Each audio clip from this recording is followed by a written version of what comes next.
For the past 17 years, working with commercial real estate brokers across the globe, we're all ignorant. We don't know what we don't know. I don't know what I don't know, but we recognize that. Everyone has ignorance. Then there's the arrogant. Do not become our clients. They think they know it all and they're not going to grow. But without a doubt, the clients that recognize their ignorance becomes the third intellect, curiosity. Those clients that they are top producing clients by far, they have the greatest multiple because of that ongoing curiosity. All right. Hey, ladies and gentlemen, welcome to another episode of the Beyond Seven Figures podcast. Right before we get started, just a quick reminder for those of you looking to grow your business faster, more predictably, less dependent on yourself, check us out at predictableprofits.com. Now on to my guest. So growing a coaching business is hard. There's no secret about it. I mean, it's really hard. It's one of those industries that there is very little barrier to entries. Somebody could read a book, take a course, call themselves a coach, and next thing you know, they're out there trying to get business. And then you've got other people that have built a coaching business from real world experience. The advice that they're giving you isn't coming from, hey, this is what I learned from this book. It's actually from the School of Hard Knocks. And that's really what separates really great experienced seasoned coaches from really the majority of others. So it's really great and refreshing to me when I have the opportunity to speak with one of my peers, somebody who's built a coaching business, and not just any coaching business. We're talking about a coaching business that has been around for over a decade. It's the largest, most successful coaching business of its kind in the world. That doesn't happen by accident, especially when you look at the amount of competition that's around. That's actually being very intentional. He's one of my favorite people. I just play intellectual ping pong with this guy all the time. It's really wonderful. I really want to do you a favor, for lack of a better word, bringing my guests onto the show. So Rod Santomassimo, I hope I pronounced it right. He is the founder of Massimo Group. He coaches what's known as CRE brokers, commercial real estate brokers. And as I mentioned, largest, most successful company of its kind in the entire world. Rod, welcome to the show. Charles, always a blast talking to you. I love the intellectual ping pong. I lose most of the time, but but I've always got up for another game. So thank you so much for having me on your amazing show. I listen to every episode and I take value from every episode. And I hope to get some value to your audience today. Well, one of the greatest things about working with somebody like you is that, we talk about that intellectual ping pong. When you're a coach, you've been a coach for a while, you suddenly realize that the more experience you have, the more questions you have, right? Somebody once said to me, they go, how do you know when you stop becoming an expert? And I'm like, it's when you stop asking questions. That's when you're no longer an expert. But isn't it interesting, though, when you think about the world that we're in, you've got two different groups of people. You've got the people that feel like they know it all. And then you've got the people that are just intellectually curious. And the more they know, the more curious they are and so forth. And when you look at your most successful clients over the course of, way over a decade, what do you notice is the difference between your most successful clients and then those who might not get to where they need to be? Yeah, I think you hit the nail on the head. So for the past almost 17 years now, working with commercial real estate brokers across the globe, I put them all in three buckets. And this idea of intellectual buckets, as you mentioned, right? So we're all ignorant. All of us are ignorant. We don't know what we don't know. I don't know what I don't know. Even the great Charles doesn't know what he doesn't know. But we recognize that, right? So there's ignorance. Everyone has ignorance. We are. Then there's the arrogant, right? So the arrogant do not become our clients. They don't. They think they're good enough. They can't get any better. They know it all, right? Those arrogants. And they're going to stay where they are. They're not going to grow. And you can be arrogant starting out. You can be arrogant in your 40th year in the business, more so in the latter part. But without a doubt, the clients that we work with, they recognize their ignorance. They do. But then they also recognize what's next. What else can I do? So that becomes the third intellect, of course, as you mentioned, is curiosity. And so for us, those clients that are open to new approaches, to reinforcing old approaches, to looking at different directions and different paths to their, whatever their destination may be, they are our top producing clients by far. They have the greatest multiple, not 2x their income, but 3x, 4x, 10x. We have clients at 20x their income, right? Because of that ongoing curiosity. It's just what it is. I tell my son, who's 18 years old, He just got accepted to the University of Florida. And I said to him, I go, kid, rules are different now than when I was a kid. When I was a kid, you went to school to get the answers. But now you don't need to know the answers anymore. What you need to know are the questions to ask, because the answers are available to us all over the place. The advantage of the leaders of the future isn't going to be the one who has more answers than everybody else. It's going to be the one that knows to ask the questions that nobody else thinks to ask. And that's a very difficult muscle to build now. Is that you and I had a conversation earlier today, and one of the things that we talked about is we are only limited by our imagination. It's a really interesting place to be in when you think about it. You're limited to your imagination. And when you talk about AI, when it's really, how can you push the boundaries of AI by asking the questions that your competitors haven't even thought to ask themselves? It's a great, and using AI as an analogy. It's not just AI. Obviously, you have to have the capacity or the curiosity to think of what questions to ask. But it's amazing. AI today, as we talk about, the chat bot that responds to your inputs, right? And the outputs are only valuable as the inputs. But I'm seeing lately all over social media, and you and I saw one yesterday of this, ask them this question. What I love about this, I would never have thought of asking that question the way it was framed before, right? Someone said, oh, that's a great question. And then when you ask the great question, the results are phenomenal, not just in AI, but with people as well. So I love that idea of framing the most important thing for your son and for everyone is not the answers anymore. Everyone has the answers, and going forward with AI, the answers are going to be there. How do you frame the question to get the most value from that experience? Absolutely. And it really does come with context.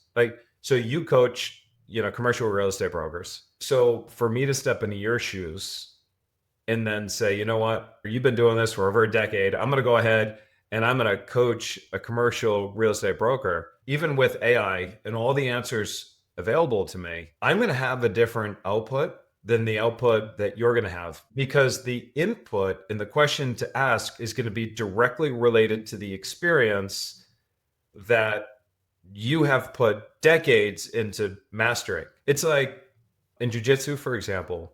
When I trained jiu-jitsu, I trained with one of the top people in the world. I think he was number 6 in the world, and for his weight class. And we trained with black belts and white belts. Everybody learns the same stuff. And for whatever reason, I kept getting my arm trapped over and over again. And I would stand back and I'd be looking at them training, and I didn't understand what was going on. So I'd get back out there, I'd try the move, and I get my arm trapped again. It's driving me freaking nuts. I don't understand what I'm doing. I'm doing everything that I should be doing, but I don't get it.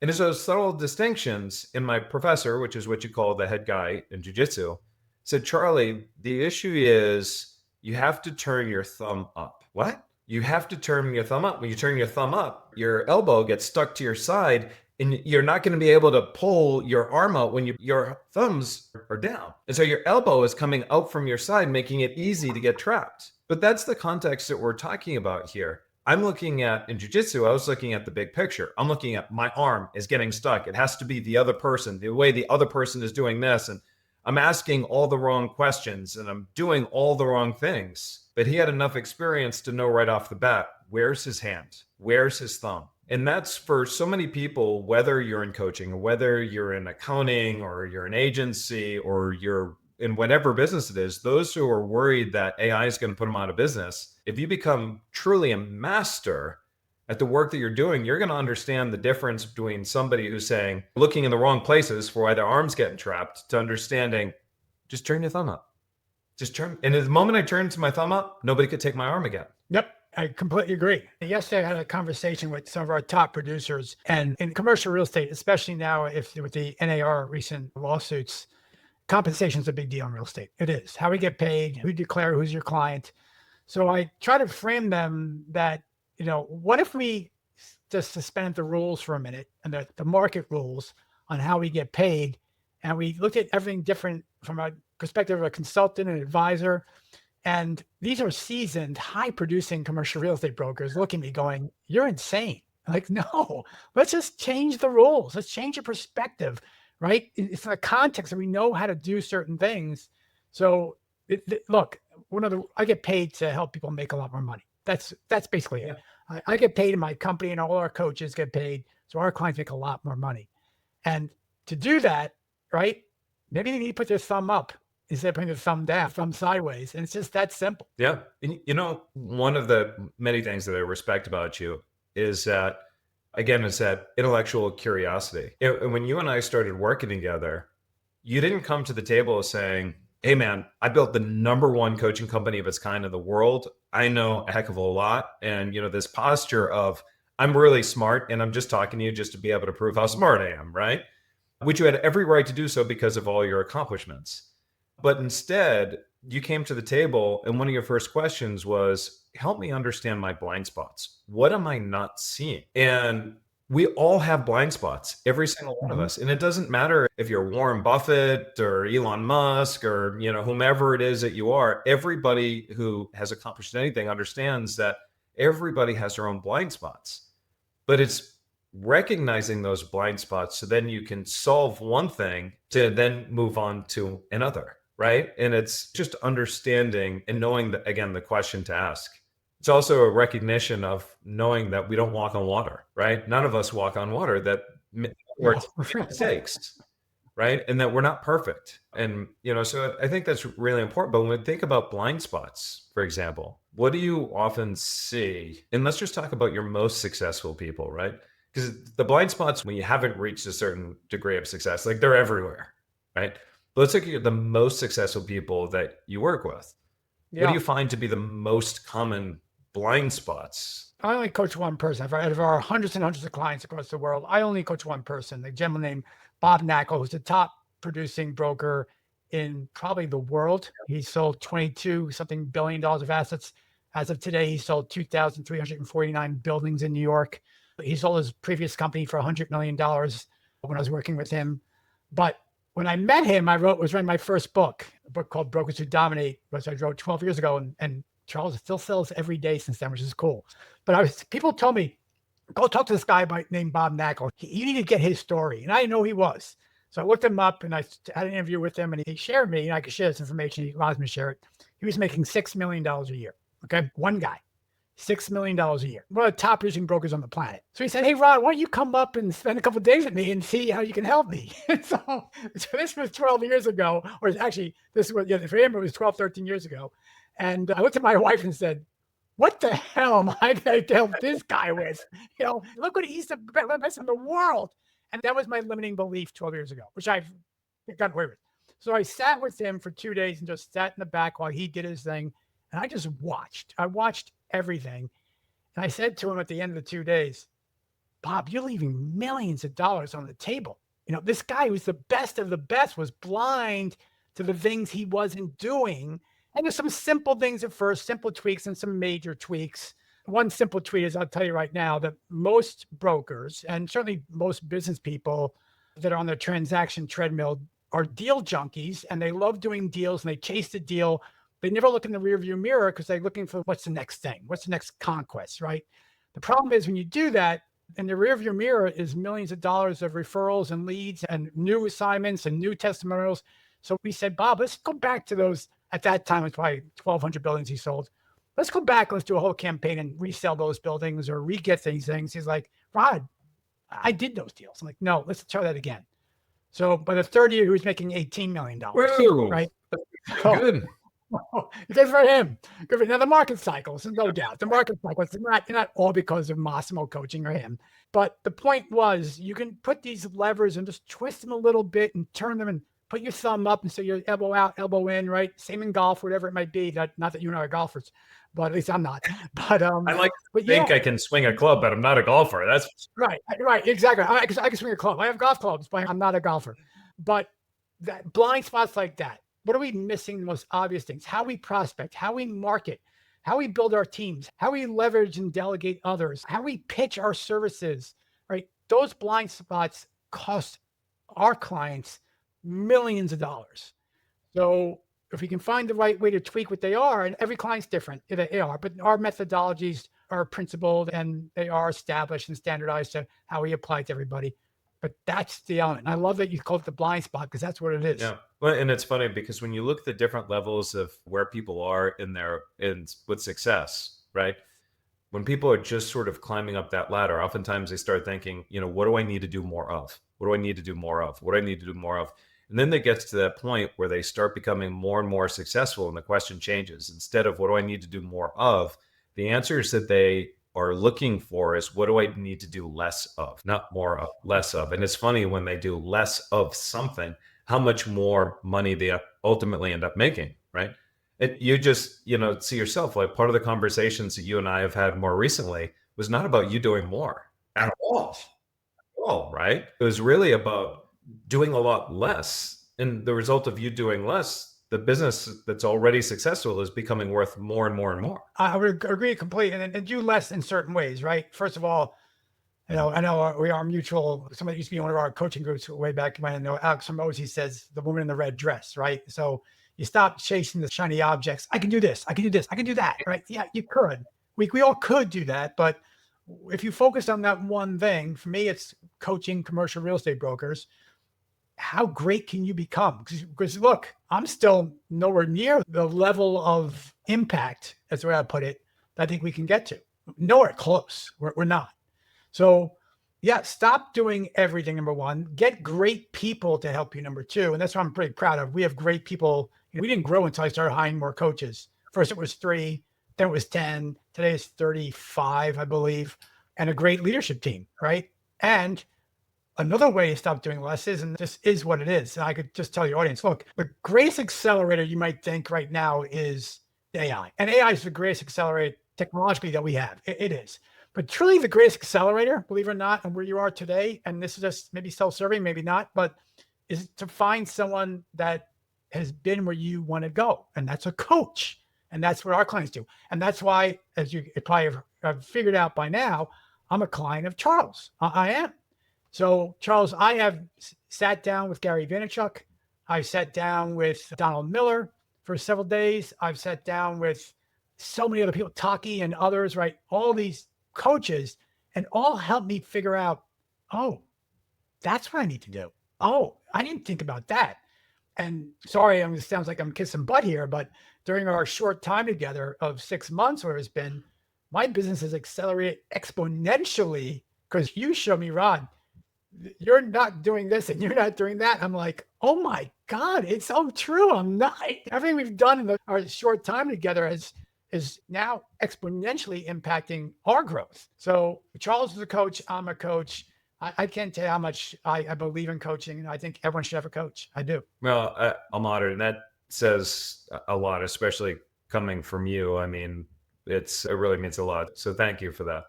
And I meant it, though. I think part of why I really love our conversations is because I get something from every one of the conversations. When you work with some smart people, it's never a one-way conversation. It's a two-way conversation.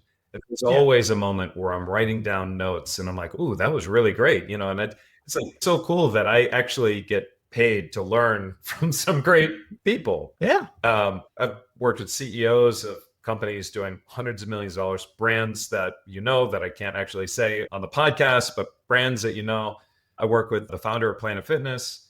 And when you work with people who are that successful, like you said, when you were talking to that gentleman, Bob Nagel, I believe you said, there's this question of like, look at what you've accomplished. Like, what are we actually doing together? And it was actually in many cases, they all said the same thing. Because I asked them a question, why are we working together? Help me understand. And it was actually Michael Grondel, the founder of Planet Fitness, that said, Charlie, you asked me the questions I haven't even thought to ask myself. And now that struck me as like really fascinating. It's back to where we started this conversation. The advantage of the leaders of today and the advantage of the leaders tomorrow. He didn't tell me, Charlie, it's because you have the answers that nobody else has. He said something different. He said, you are asking me the questions that nobody else thought to ask. Think about the power in that statement right there. He's not saying you give me the answers that nobody else has been able. No, he's not. But you ask the questions that nobody else thought to ask. So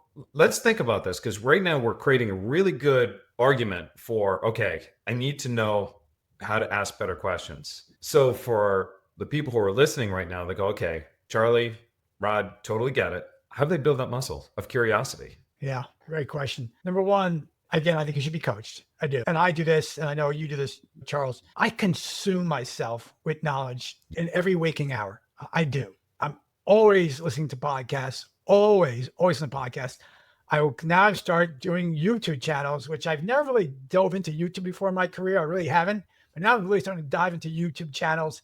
And they all have to do with nothing with real estate, like nothing to do with real estate. Our clients basically understand real estate. They don't understand business and how to grow a business. And so I think that's the number one factor. Can you just immerse yourself in curiosity and knowledge? And then you start thinking of things in a different perspective and a different lens. And then you start asking those questions that you don't realize they're insightful questions because now that they're part of your intellect. They are. So I think that's how we start. How do you can grow intellectually to understand questions that aren't being asked? And that's one way to do it. One of the ways that I've primed myself is no matter what the situation is, whether I'm sitting in the car with an Uber driver or I'm, reading a book or talking with another person about their business, I'm always asking the question, how can I apply this into my life? What is one lesson I can take from this conversation that I can then apply into my life? Or how can I make that work into my business? And so some of the things are the most bizarre things in the world that you would say, wait a minute, what does Airbnb have to do with predictable profits? Like there is no totally different, unrelated industry whatsoever, but it's just the exercise, stretching your mind to ask those questions, create other questions. The other thing that I did is in the custom instructions on ChatGPT, in the custom instructions, I said, finish every response with 3 questions that I didn't think to ask, but should be asking next. It'll always come up with 3 questions and I'll be like, oh, that was really great. But it will either I'll say, okay, now let's go down the rabbit hole and answer those questions, or it will inspire a 4th question as a result of seeing the other ones. I'm obsessed with questions right now. Totally obsessed with questions. I'll turn around and I'll use ChatGPT. I just did this the other day. I was trying to solve for a problem. And I went ahead and I got the whole answer. And then I go, okay, what would Jeff Bezos' response be for this? And then I turn around, go, how would Dave Ramsey then solve this issue? Another one. And so all of a sudden it's like, wait a minute. Now all it did is provide me with more questions. Right.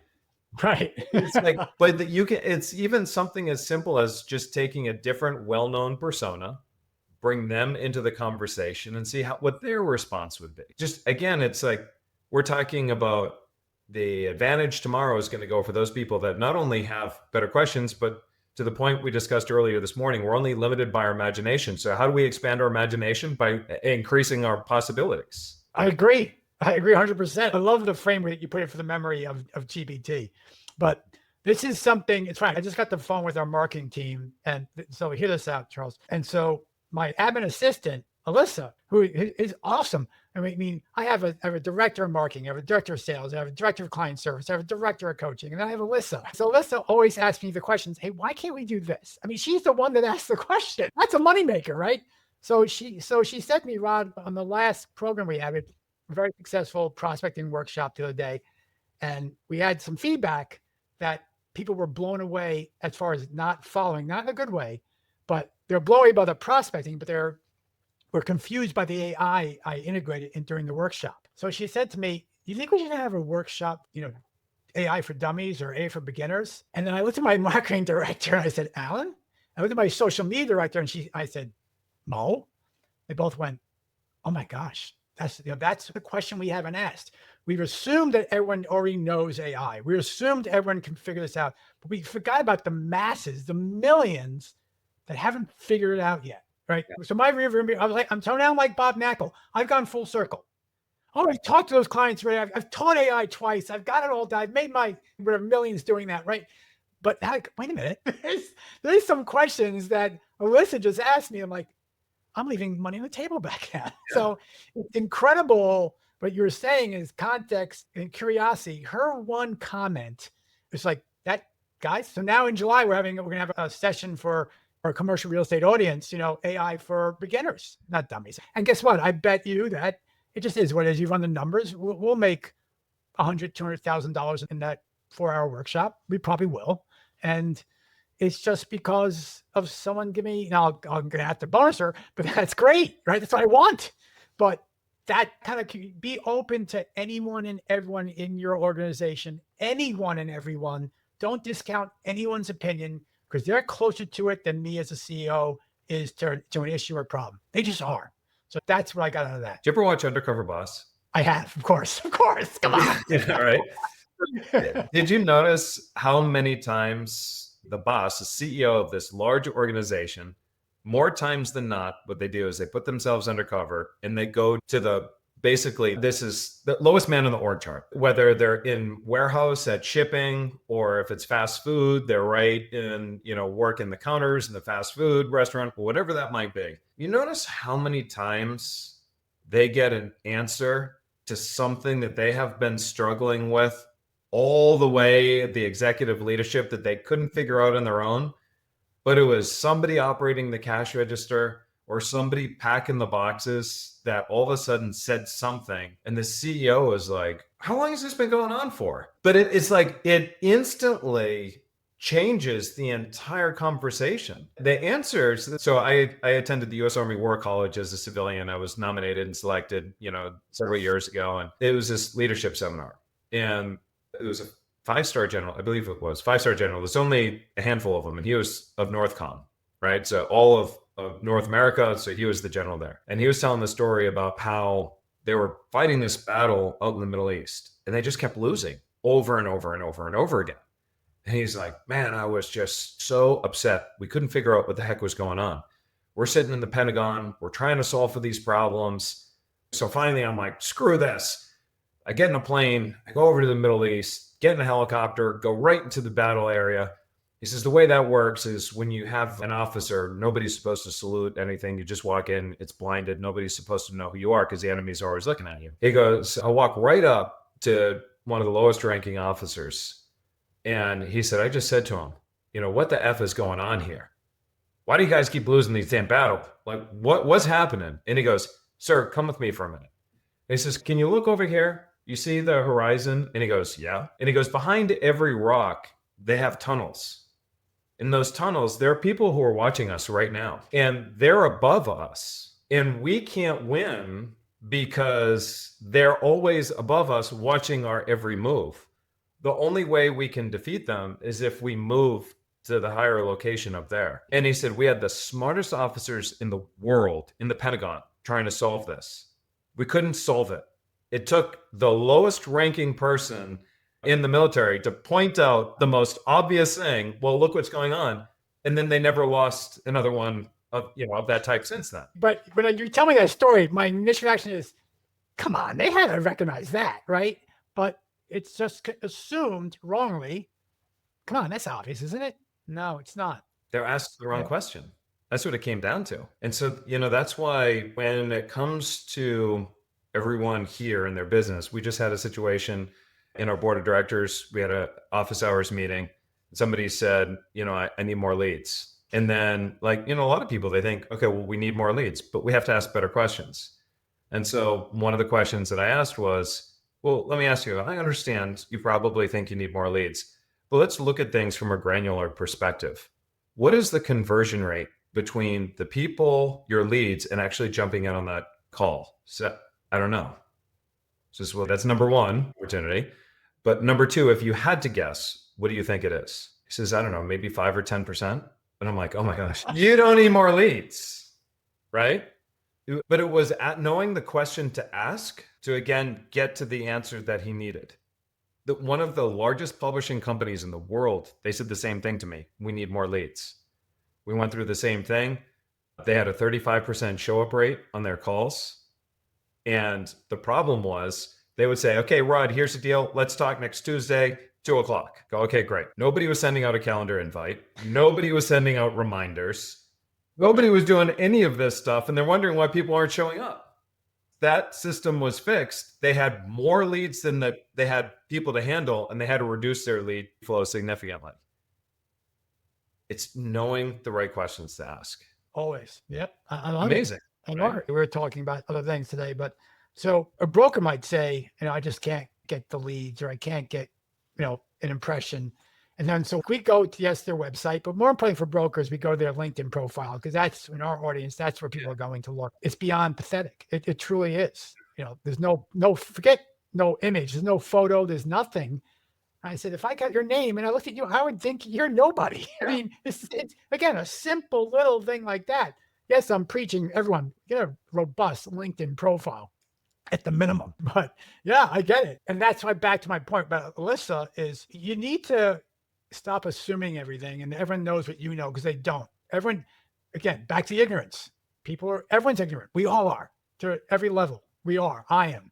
That's why I have Charles, right? Fill my gap right now, right? And Charles has his person fill his gap and his clients to help him fill the gap, like I have mine. But there's nothing wrong with getting help. So in our company, and this is probably true for most coaches, the 3 reasons people give you for not getting coach are number 1, I don't need a coach. Number 2, I don't have the money. Number 3, I'm busy. Right? Those tend to be the 3 major reasons. And they're all wrong. So they are. But Charles, how do you fill that gap of ignorance then? Right? When people say, because when you came to me, and look, I'm a lot like you. And this is not a reflection, this is actually a quality. Understand this. Charles, you position yourself as the Neiman Marcus, not the Walmart of business coaching. You have. Massimo is the Neiman Marcus. We're not the Walmart of real estate coaching. We're not. And therefore, our fees are higher than probably our fees are highest in the industry. They are. We know that. And that's where I want to be. So people have a hard time overall seeing value in their future selves. I think that's the one thing. And Bezos said this in a post the other day, and I made a post about it. He said, and talk about Bezos, he said the number one thing that holds people back is their inability to dream, to think of a better future and what that could look like, right? I don't have that problem. I'm dreaming all the time. Yeah. So, well, yeah, we're visionaries. So what would you say to that, Charles, as far as people just can't see a better future for themselves? It's a really great question. So it's interesting that you bring this up because somebody might say, for example, I don't need a coach, right? What they're really trying to say is, I don't have a problem. So, it's okay. So you don't have a problem. But now let's say I change the conversation and I say something along the lines of, most people find themselves hitting a plateau around that $1 to $3 million level because they built their business from hard work, word of mouth, and referrals. So outside of hard work, word of mouth, and referrals, what percentage of your business are you actually bringing in right now? And then they stop and they look and they go, well, all my business is word of mouth and referrals. Mm-hmm. Like, okay, interesting. I've heard that a lot. So then when we think about like your goals, like, what is the ultimate goal? If everything was all dialed in and perfect, where would you like to see your business grow? Well, I'd like to, maybe get to 4 or 5 million. And so what is your plan on doing that beyond word of mouth and referrals? I don't have one. Interesting. I mean, if I could show you a way to do that beyond word of mouth and referrals, would you be open? Okay, I'd be open to that. So at first they said, I don't need a coach because they didn't think they had a problem. But it's oftentimes the lack of experience that you realize, that they don't think that they have a problem until all of a sudden it's like, oh, wait a minute. Like, I guess I do have a problem. Like in the health world, right? So I invest a lot into my health. And so, I would have said earlier, oh, I don't have a problem. I'm fine. I sleep great. I'm physically, fine, the whole deal, no issues. And then I get my blood work done and my blood work says, well, you got some issues over here. Now, all of a sudden, I recognize I have a problem and I want to get it fixed. So it's the same thing. So sometimes it's not a matter of I don't think I need a coach because that's the only thing that they're looking at. It's just they don't recognize they have a problem. So we change the conversation to frame it. First, you have to recognize you have a problem. Person like you, this aggressive entrepreneur that has big dreams and big visions, once you recognize you have a problem, well, you're not going to go to bed that night unless you know that you've got a path to solve it. Yeah, and that's true for me, especially. First of all, I love the context. I love it, and the way you framed it. You're a master framer. You are. And it comes to you in natural behavior. But for the audience, you may say, well, what's wrong with referrals and word of mouth?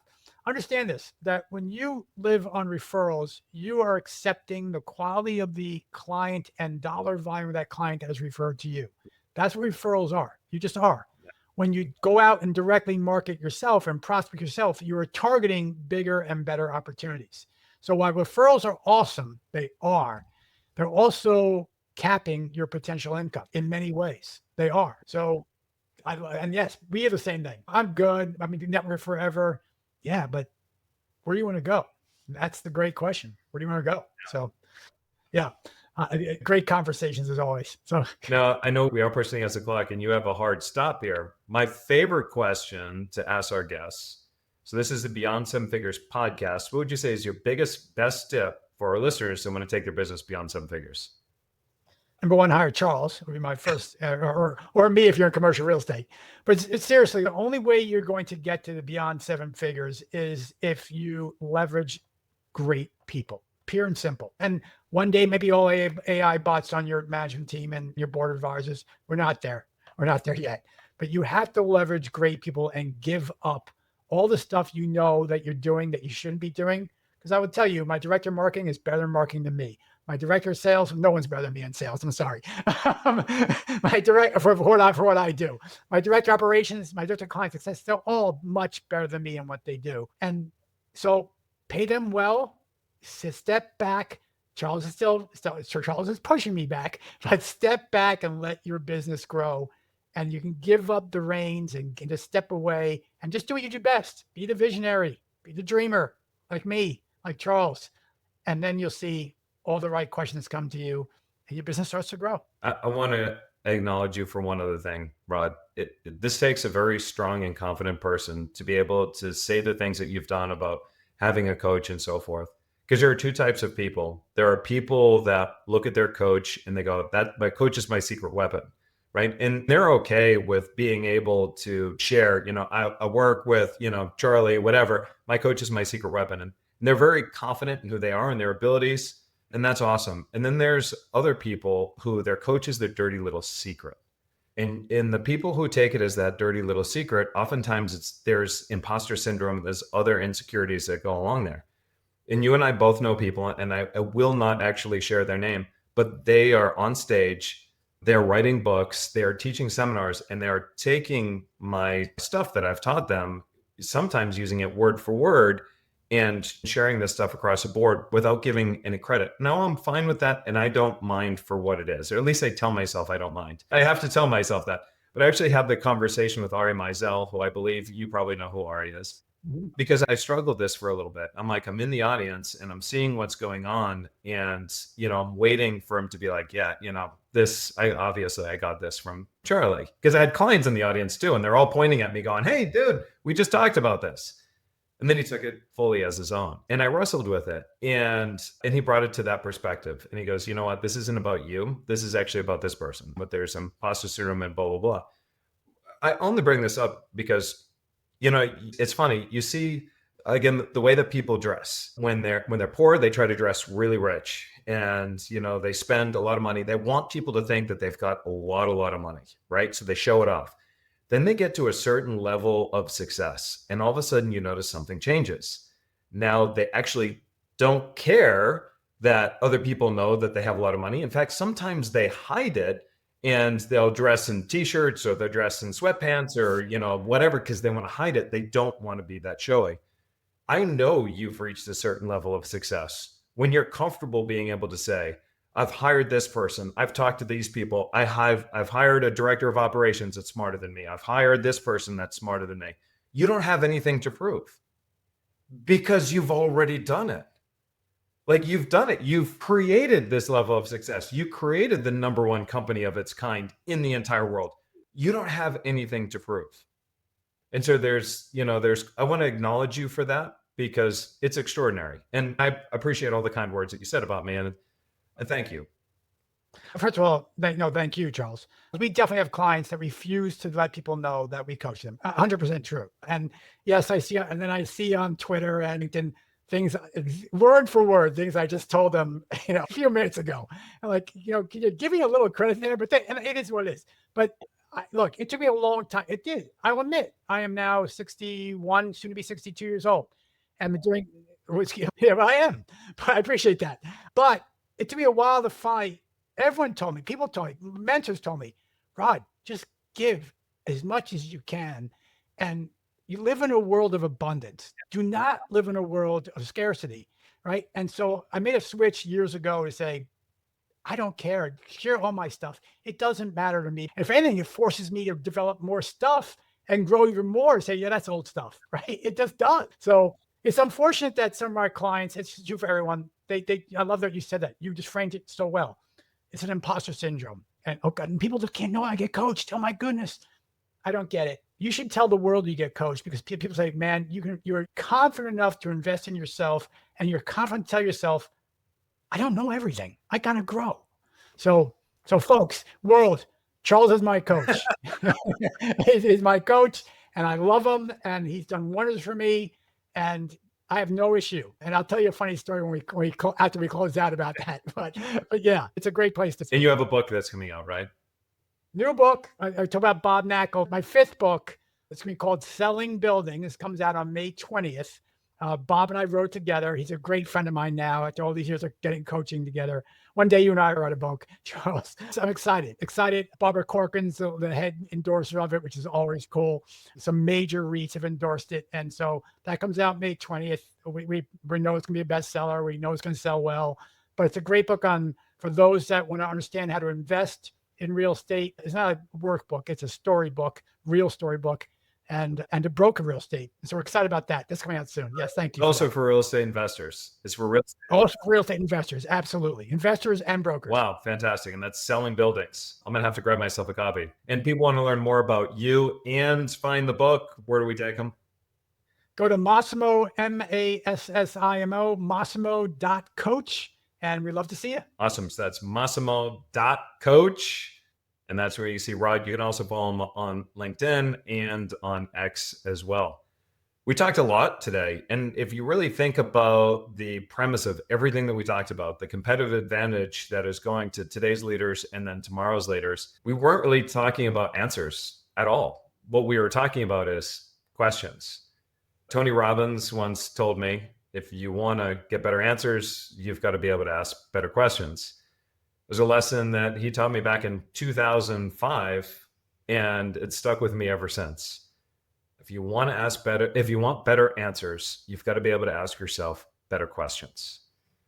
And you can find all different types of situations. We've had situations where, there was a challenge or an issue or an obstacle that happened in the business.